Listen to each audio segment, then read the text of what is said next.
London की वो सर्द सुबह जब प्रधानमंत्री का विमान लैंड करता है, लेकिन वहां की अखबारों में सुर्खियां प्रोटोकॉल की नहीं थी, बल्कि उस महिला की थी जो गाउन पहने नेहरू जी का स्वागत कर रही थी।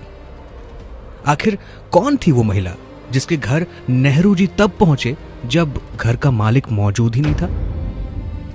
आज बंद किताब के पहले पन्ने पर हम उस रिश्ते की परतों को खोलेंगे जिसे दशकों तक आपसे छुपाया गया।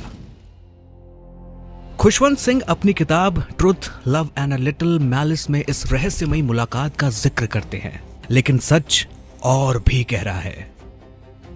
माउंटबेटन की बेटी पामेला हिक्स ने अपनी किताब डॉटर ऑफ एम्पायर में वो खुलासा किया जिसने इतिहास की मर्यादा को तार तार कर दिया।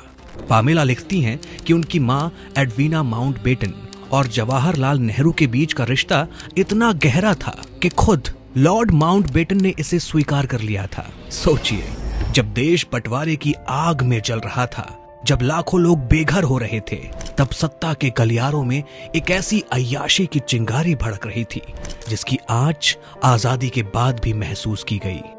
एक और शर्मनाक वाकया एमजे अकबर की किताब Nehru the making of India में दर्ज है। साल 1952 नैनीताल में नेहरू जी रुके हुए थे। गवर्नर सर होमी मोदी के बेटे रूसी मोदी जब नेहरू जी को डिनर के लिए बुलाने उनके कमरे में पहुंचे तो उनके पैरों तले जमीन खिसक गई। दरवाजा खुलते ही उन्होंने देखा एडवीना माउंटबेटन नेहरू जी की बाहों में थी।